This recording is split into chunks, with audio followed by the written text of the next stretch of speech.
Eh bien, bonjour à toutes et à tous. Bienvenue dans cette vidéo, première vidéo d'une longue série qui va être consacrée essentiellement, voire à 100% à YouTube Ads. Et eh bien, pour cette série de vidéos, j'ai fait appel à un expert qui n'est autre que Bastien Devaux. Bastien, bonjour à toi et merci d'avoir accepté cette interview. Salut Kevin, avec plaisir. Alors, dans cette première vidéo, on va parler des différentes étapes à suivre pour réaliser une campagne YouTube Ads qui cartonne. Est-ce que juste avant d'aborder le sujet, tu peux te présenter en deux phrases pour les personnes qui ne te connaîtraient pas encore? Ouais, donc Bastien, alors certains me connaissent peut-être via ma chaîne YouTube que j'ai créée il y a 3-4 ans déjà. À l'époque, elle s'appelait Bastien le Pirate. Maintenant, je l'ai renommée en Bastien Dévaux pour paraître plus sérieux parce que je grandis, hein, je vieillis. Donc, du coup, je me suis spécialisé sur YouTube Ads depuis, ça doit faire au moins 2-3 ans. Ouais, dans Ouais, pas loin de 3 ans, je pense. Donc, je fais que ça maintenant de mes journées, si ce n'est de mes nuits aussi. Mais voilà, du matin au soir, je fais du base, je mange du YouTube Ads, je gère des campagnes pour le coup, pour le compte ouais, de clients, exclusivement, quasi exclusivement pour le compte d'infopreneurs. d'accord. Donc, je sais que tu as peut-être pas mal d'infopreneurs en herbe dans ton audience, donc ça peut les Ouais, intéresser. ouais, tout à fait. Voilà, je fais encore très peu d'e-commerce, c'est vraiment spécialisé. Les funnels classiques, donc je travaille avec des gens qui font des comptes du ClickFunnels, du système IO, LearnyBox, etc., qui font des webinaires, des call funnels, c'est-à-dire voilà, on ramène du trafic pour que les gens réservent un appel, et ensuite on close, on vend par téléphone. D'accord. Donc je fais beaucoup de Donc, pas mal de ça. coaching, des choses comme ça Ouais, derrière. Ouais, exactement, des coachings à étiquette. Je fais beaucoup de ça. Donc mon but à moi, c'est de générer du trafic qualifié, si possible, pour mes ouais, clients. ok. Et il y a tout un processus pour ça, hein, c'est un long apprentissage et je trouve ça assez chouette. J'aime beaucoup ce que je fais, donc Ouais, bah, dans tous j'espère les faire cas, ça on encore longtemps. mettra tous tes liens dans la description de la vidéo YouTube si les personnes, bien évidemment, veulent aller plus loin, te découvrir, voir ton travail et puis pourquoi pas travailler avec toi. Ouais, absolument. Parlons maintenant des campagnes de YouTube Ads. Quelles vont être les grandes étapes pour, voilà, je veux me lancer sur YouTube Ads, par où je commence? Alors, je dirais de façon globale, que ce soit Facebook Ads, Google Search, YouTube Ads, peu importe le canal payant, il faut Ouais, s'assurer que sa machine derrière est bien huilée et que son offre est validée. Parce que c'est quelque chose qu'on a tendance à oublier, tu vois. Mais on a tendance voilà, à se dire, OK, il me faut du trafic, je me lance dessus à fond. On va claquer 100 euros, 200 euros, 1000 euros et on n'a pas toujours des résultats. Donc, il faut être bien sûr que son tunnel, son site, son offre sont validés. Donc, si possible, avec l'organique, avec un blog. Il y a des gens qui s'en sortent très bien, pardon, sans validation. En général, c'est vraiment des experts du copywriting. Tu vois. Ils sont très ouais, forts, ils se disent ça va cartonner. Si vous n'êtes pas forcément, si vous êtes un peu plus novice, ça va être important de valider quand même votre business tout simplement pour ouais. savoir s'il y a des gens qui achètent vos produits. Donc, c'est vraiment la première étape. C'est important de le rappeler. Ok. Donc, tout ce qui est emailing, page de vente, enfin, landing page, page d'opt-in, que ça Ouais. soit bien fait. Que tu aies déjà eu des ventes, entre guillemets, comme tu disais, en organique, pour savoir que les différents ratios, les différents critères soient respectés. Ouais, exactement. Pour savoir s'il y a une audience potentielle, tout simplement. Ouais. Donc, Finalement, on peut voir un YouTube Ads comme un Google Ads ou la publicité de manière générale comme un effet de levier, où tu as déjà un truc qui exactement. marche et tu es là Ouais. pour mettre les bouchées doubles. Un accélérateur, quoi. C'est exactement un effet de levier, comme tu dis, c'est exactement ça, quoi. OK. Donc, ouais, ça vraiment comme un accélérateur. Ça permet vraiment d'atteindre des centaines de milliers, voire des millions de personnes. Donc, c'est quelque chose qu'on ne peut pas faire comme ça spontanément avec du contenu. Enfin, le SEO, tu vois, le SEO, c'est puissant, tu connais, Ouais. mais ça prend du temps, c'est beaucoup de travail, et voilà, faut être patient. Là, l'avantage, c'est que, boum, tu bombardes du trafic sur certains ciblages. On parlera du ciblage dans une autre vidéo, Ouais, si je ne me trompe tout à pas. fait. Et ça te rapporte du trafic, et ensuite, tu peux voilà, récolter des prospects et vendre par la suite. Euh, ensuite, alors une petite info, quand on dit Ouais. YouTube Ads, c'est juste une composante de Google Ads en fait. C'est pas une régie publicitaire à part, ça, c'est dépendant de Google. Donc si vous avez déjà fait du search par exemple, le search, voilà, c'est typiquement la publicité sur Google, c'est Ouais. le même réseau. Hein. C'est le même réseau, c'est OK. juste une composante qui s'appelle officiellement Google Vidéo. On appelle ça YouTube Ads, Ouais. mais voilà, c'est la même régie. Donc il se Même peut que régime, vous mais deux soyez déjà plateformes familier. différentes, comme tu pourrais l'avoir pour du Facebook, où tu peux également aller puber sur du Instagram. Exactement, Ouais. exactement. C'est juste deux façons de faire la pub, mais sur un même réseau. Ouais, ouais, exactement. Euh, du coup, le ciblage, on en parlera tout à l'heure, mais Ouais. donc voilà, gardez bien à l'esprit qu'il faut avoir une vision holistique, c'est-à-dire voir l'ensemble, ne pas voir que la pub. On peut avoir la meilleure pub du monde. Si le funnel est foireux, si l'offre est foireuse, clairement, ça ne vendra pas. Donc, voilà, je me répète un peu, mais c'est important, histoire que vous ne cramiez pas de votre budget dès le début, quoi. Soyez bien sûr que votre offre est validée. Après, alors, je dis peut-être un mot sur les formats. Ouais, Les formats d'annonce, donc je pense que vous les connaissez, en tout cas visuellement, ça va vous parler. On a le format Discovery. Alors, le Discovery, lorsque vous êtes sur YouTube, c'est les annonces qui ont la forme d'une miniature, tout simplement. Les annonces, par exemple, vous regardez une vidéo, sur la sidebar de droite, vous avez tout un tas de suggestions de vidéos, et généralement, tout en haut, bah, vous avez une miniature avec marqué ouais. annonce. Donc ça, c'est le format Discovery. Donc ça, c'est bien plus pour la notoriété, le branding, faire croître des audiences de remarketing, par exemple. On parlera de remarketing dans une autre vidéo aussi. Ouais, tout à fait. Mais pour vendre directement, le format le plus adapté, c'est ce qu'on appelle le format in-stream ou pré-roll, suivant certains, voilà, suivant la sémantique. Donc le format in-stream, c'est tout simplement lorsque vous lancez une vidéo, je ne sais pas, vous êtes sur, vous regardez, je sais pas, Thibaut InShape ou BFM Business, que sais-je, et hop, il y a une pub qui se lance. Ça, c'est le format in-stream. Alors, il y a l'in-stream désactivable où vous êtes obligé de. Tu fais les 5 premières secondes et tu peux ignorer Ouais, l'annonce. C'est celle où tu apprends pendant exactement. 10 à 15 secondes. Exactement, tu peux skipper. Sinon, il y a les streams non désactivables et là, tu es obligé de regarder toute la vidéo. Donc, c'est un peu plus contraignant, ça. Donc, c'est pour ça qu'on va privilégier le format in-stream lorsqu'on souhaite vendre. Alors, vendre directement sur YouTube, c'est un peu compliqué, mais au moins faire en sorte que les gens arrivent sur notre fenêtre. Et en général, il y a un formulaire d'opt-in et les gens laissent leur email, ce qui permet de les intégrer dans notre base email et ensuite l'emailing fait le reste. Voilà, donc c'est ce format qu'il va falloir garder en tête. Bon, il y a une petite chose à savoir, c'est que Google a récemment fait une mise à jour qui date du 30 septembre 2021. Donc ça fait vraiment pas longtemps. C'est tout frais, hein. C'est tout même frais. pas un mois. Hein. Oui, exactement. C'est-à-dire qu'on est obligé maintenant d'utiliser le format, ce qu'ils appellent responsive ads. Donc, le responsive ads, c'est un mix entre les deux. Alors, c'est encore pas très clair parce que voilà, on a peu de recul dessus, mais en gros, c'est un mix entre le discovery et l'instream. Okay. Ce qui ne nous arrange pas faire forcément nous en tant que média buyer, parce que le discovery, a priori, on n'en veut pas parce que c'est pas ce qui fait vendre directement, c'est plus pour la notoriété. Mais voilà, YouTube force ça désormais, donc il va falloir s'adapter. Ça fait partie de voilà, de toute façon, on s'adapte. Hein. iOS 14.5, vous en avez peut-être entendu parler. On s'est adapté, on s'adapte tout le temps. Voilà. Donc ça, juste propre de l'entrepreneur. Ouais. Non, mais c'est vrai, hein, il faut faire la veille, il faut s'adapter. Bon, c'est ça, c'est la veille. Voilà pour les formats. Après, sur les structures de campagne, donc pour prendre, si vous n'avez jamais fait de pub, c'est quoi l'architecture? Vous avez votre compte. Au sein d'un compte, vous avez vos campagnes, sur de gros blocs. Et au sein de vos campagnes, vous avez des adsets ou des groupes d'annonces. Okay, et au sein de vos groupes d'annonces, vous avez des publicités. Voilà, c'est ça, il y a 4 niveaux. C'est ça la hiérarchie. C'est exactement comme Facebook, pour ceux qui connaissent Facebook Ads. Donc, concernant la structure, si vous voulez créer une campagne, ce que je vous recommande, en tout cas sur YouTube Ads, c'est de créer votre première campagne et de créer un groupe d'annonces. Donc, parfois, on recommande de créer plusieurs groupes d'annonces, notamment sur le search. Ce n'est pas ce que je recommande sur YouTube Ads. C'est vraiment un groupe d'annonces.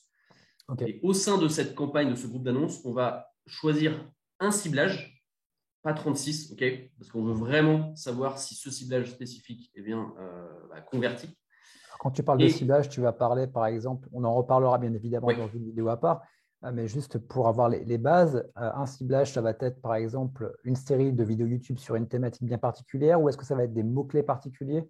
Alors, il y a les deux. Alors, voilà, un exemple de ciblage, c'est ce qu'on appelle le ciblage par emplacement. Ce qui signifie que tu vas en fait choisir une liste de vidéos YouTube, de chaînes YouTube, et tu vas pouvoir diffuser tes annonces dessus. Donc là, typiquement, tu vas pouvoir court-circuiter tes concurrents, par exemple.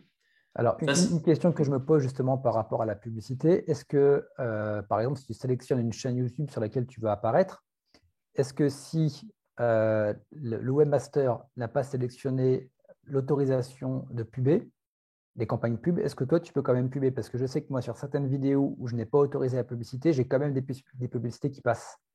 Ouais, alors ça, c'est tout récent. Ça a même pas un an, je crois. Je dirais même, 6 mois. Effectivement, historiquement, en tout cas depuis 2012, il fallait activer la monétisation pour qu'une entreprise puisse faire de la pub.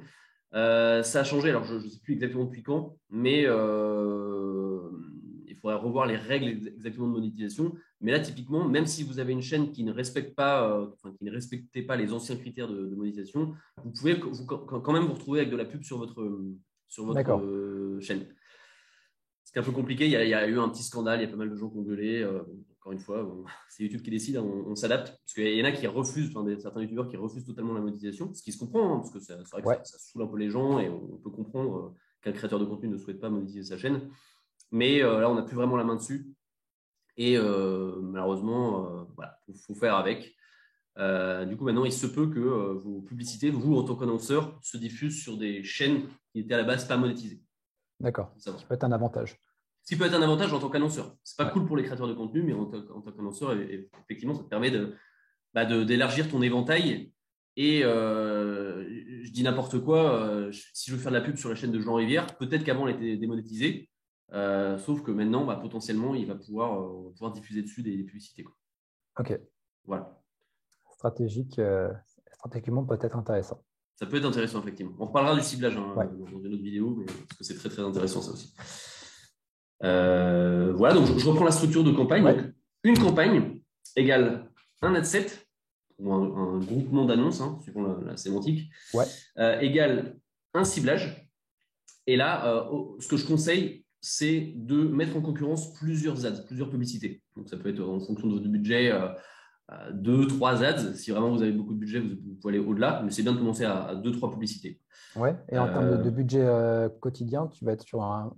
Est-ce qu'il y a un minimum requis ou en dessous, tu dis c'est. Après, ça dépend, j'imagine, la thématique et la concurrence.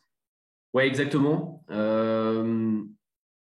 Bon, alors c'est toujours une question un peu délicate. Alors, je crois que le minimum requis, je crois qu'à partir de 1 euro par campagne, on doit pouvoir faire de la pub. Je t'avoue que je ne me rappelle plus avoir testé, ou 5 euros, mais c'est peut-être 1 euro. Honnêtement, 1 euro, on ne va pas avoir de résultat. Même 5 euros, c'est pour moi beaucoup trop faible. Je recommande un minimum de 15 euros par campagne par jour. Pour moi, c'est un minimum, tu vois. Donc, on peut commencer avec une seule campagne si vraiment on n'a pas de budget. Mais il faut se dire que voilà, il faut nourrir l'algorithme. C'est vraiment les prérequis. Il faut vraiment se dire. Parce que l'algorithme de Google, il est intelligent, il est de plus en plus intelligent. Et du coup, par contre, il faut l'éduquer. Il a besoin de nourriture. Et la nourriture, c'est le trafic qu'on lui envoie. Et c'est pour ça qu'au début, vous pouvez avoir des résultats catastrophiques les premiers jours parce qu'il ne connaît pas vraiment votre cible. Même si vous utilisez un ciblage, le ciblage ne va pas suffire. Google va devoir aller chercher. Dans tous les cas, des fois, les premiers jours, tu fais bon, est-ce que je laisse tourner encore? Est-ce que je coupe mes pubs? Et des fois, au bout d'une semaine, Facebook a compris finalement, OK, c'est ce type de personnes-là. Et après, où c'était catastrophique, ça commence à être vraiment intéressant. Comme tu dis, il faut donner à manger à la machine pour qu'elle commence à comprendre qui tu veux cibler. Ouais, sur Google, les campagnes se mettent en learning mode, donc en mode apprentissage pendant 7 jours.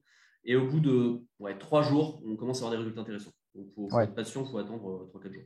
Tu as la même sur Facebook. Là, j'ai lancé les pubs et on est pareil, on est en mode apprentissage.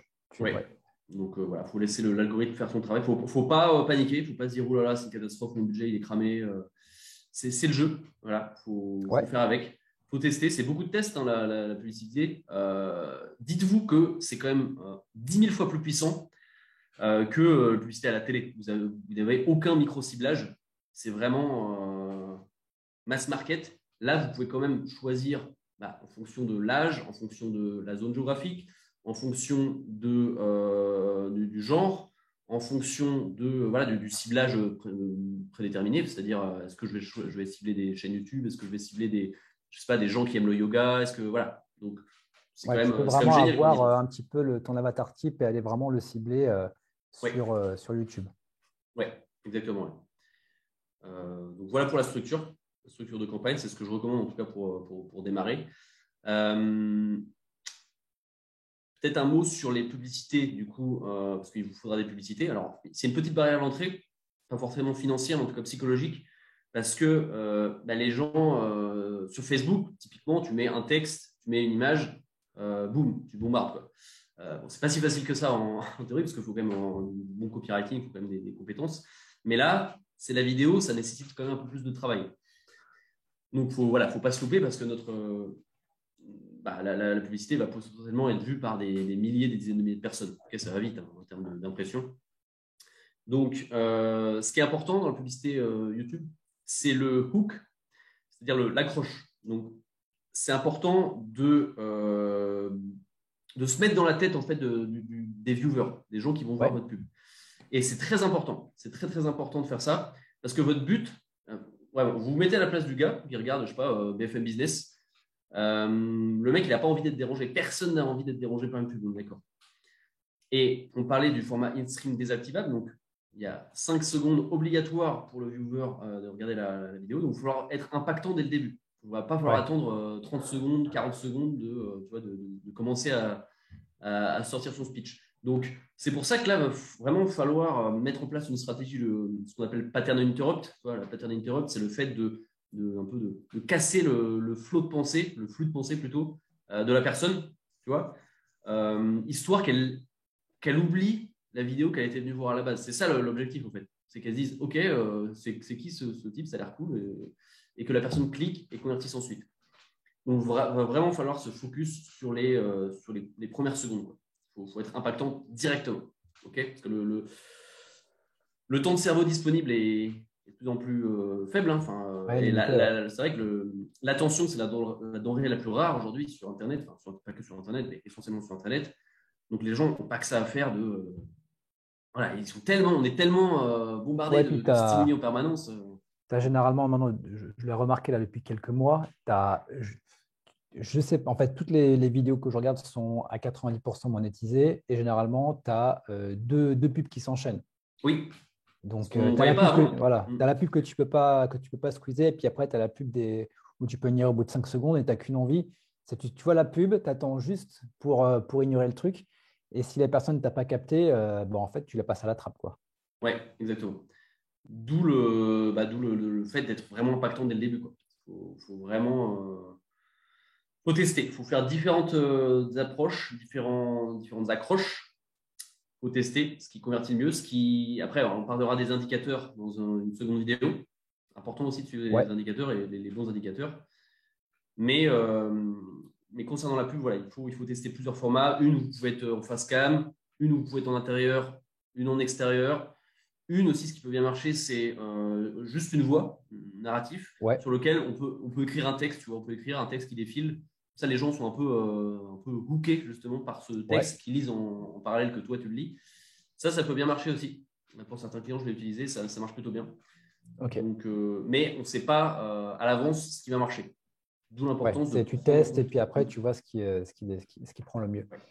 Une question que j'avais pour toi, si tu as déjà une chaîne YouTube où tu crées du contenu organique, est-ce que pour la publicité, tu gardes la même chaîne ou tu vas créer une chaîne secondaire? Alors, je conseille d'en recréer une secondaire qui sera vraiment destinée pour stocker les publicités, en fait. Parce que il n'y a rien qui est vraiment prouvé, parce que Google est très secret hein, sur tout ce qui est son algorithme, tout ça, mais il semblerait que le fait de faire passer des vidéos non répertoriées hein, sur ta chaîne vidéo, mais en tant que pub, puisse un peu grignoter le reach, tu vois. Parce que tu ne vas pas avoir un long watch time sur tes pubs, tu vas avoir peut-être, je sais pas, 5-10% de watch time. Donc, il semblerait que ça puisse un peu cannibaliser le reach de tes autres vidéos, de ta chaîne au global, ce qui, au final, a tendance à faire baisser le reach global, en fait. Tu vois. Encore une fois, ce n'est pas prouvé officiellement, hein, Google ne l'a jamais dit, mais il y a beaucoup de tests qui ont été faits. Apparemment, c'est quand même assez un peu nocif. Quoi. Donc, moi, je conseille de créer une chaîne secondaire. Avec lequel tu auras un compte publicitaire complètement différent où tu peux, par exemple, alors non, compte publicitaire. Tu peux lier tu peux lier 5 chaînes YouTube au même compte Google sans problème. D'accord, ok. Ça, je ne savais pas, tu vois. C'est bon à savoir. De ne pas à chaque fois recréer à chaque fois un compte. Alors 5, je ne sais pas, mais au moins 2. Quoi. Moi, j'ai déjà eu des comptes avec 2. Je n'ai jamais été au-delà de 2. Mais oui, tu peux au moins lier deux chaînes YouTube au même compte Google Ads. Ok.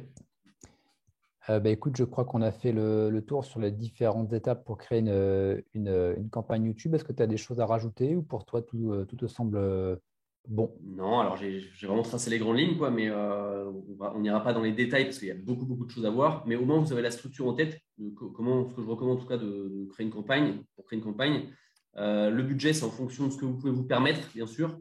Je recommande un minimum de 15 euros par jour, par campagne. Par campagne, Ouais. j'insiste, parce qu'il faut collecter de la data. Et le premier enjeu, c'est de nourrir l'algo. Donc voilà. Et si vraiment vous avez un budget trop serré, essayez des stratégies plus organiques dans un premier temps. Essayez Ouais. de faire du chiffre. Voilà. Récoltez un peu de chiffres organiquement. Et réinvestir Faites un après petit dans la stock publicité. pour éventuellement le réinvestir en pub. Ça peut être une stratégie. Mais faites attention parce qu'effectivement, bon, la pub, c'est comme l'argent en bourse. Hein. On ne sait jamais le retour sur investissement, ou en crypto plutôt. On n'a jamais Ouais. forcément le retour sur investissement. Donc voilà, petit disclaimer tout de même. Ok. Eh ben, écoute, je te remercie pour tout ça. Donc, je vous rappelle, si on veut te retrouver et se former donc plus en détail sur YouTube Ads, on mettra donc tous les liens. Tu as donc ta formation, tu as également ton accompagnement et puis on mettra également ta chaîne. Tout est en description et on va se retrouver dans la prochaine vidéo dans laquelle eh bien, on va parler des différentes métriques à suivre qui vont nous permettre de savoir eh bien, est-ce qu'une annonce est rentable ou pas en fonction des différents critères. Je te remercie, Bastien. Et puis, bah, écoute, Merci à on se toi. retrouve dans la prochaine vidéo. À tout à l'heure. Ciao. Bye bye.